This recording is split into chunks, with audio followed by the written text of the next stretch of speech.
You talk about main events for Mania next year. We've already mapped out most of the card. Cena could be coming back, and Stone Cold, and we could see Rhea and Beth. And we said Bianca and Charlotte could be a match, or Becky and Ronda. Obviously, whatever Roman's matches is going to be, night 1, night 2 main event. Probably night 2 main event. For night 1 main event, in all fairness, I mean, whoever wins the Women's Rumble should face one of the women's champions at WrestleMania. The problem with what we said was that if they do Charlotte and Bianca, Charlotte should not win the Rumble, and Ronda won the Rumble last year, and she didn't even main event last year either. I guess you could do Becky and Bianca as one of the main events of Mania. Do you think there's a chance, though? I haven't seen anyone bring this up. I mean, listen, I know they had 2 men's matches last year, but that's because you closed with Stone Cold Steve Austin. The only instance I would close with 2 men's matches this year is if the other main event was the tag team title main event. Because I honestly think we've never had a tag team title main event in WrestleMania history, let alone not many in pay-per-view history.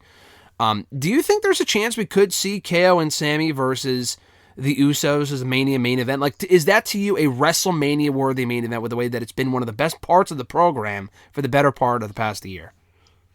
Yeah, I mean, I think it can be. I don't know if I doubt they do it, but I think it can. I mean, basically the blind's so hot, like that is like 1A to 1B of like the whole Roman stuff. So, I mean, theoretically, I think it'd probably be Ronda and Becky on one of the nights if they do that. I think that's just like a big enough match that they could do it.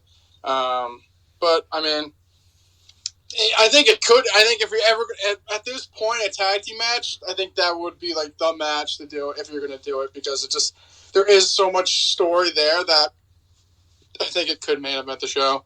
I mean, like you said, I think that night you would also do like Ronda and Becky and probably a couple other big matches to sell the card overall. But I think I don't think people would complain if that was a main event, because I think the story's been told so well that it could be pulled off. Yeah, I think it's personally, I think it's main event worthy for WrestleMania if they told the story the right way, and depending on how strong the story is for whatever women's match they end up going with for Raw or SmackDown or whatever. So, I don't know, just the thought. I think the closing shot of Mania with Owens and Zayn winning the tag team titles. Listen, the tag team title reign is as impressive as Roman's. Maybe not quite as impressive, but they've been champions for a really long time. They're the longest reigning tag team champions in company history. They've defended it way more than the others, or they've actually wrestled way more than Roman lately. I mean, they've really had a lot of defenses. I mean, they've beaten the Brawling Brutes twice. They beat the Prophets twice over the summer. They've beaten the Mysterios a whole bunch. I mean, they're having a match on Monday. They're facing Riddle and Elias on Monday's Raw. So they beat the New Day a couple weeks ago to beat the record. So they've had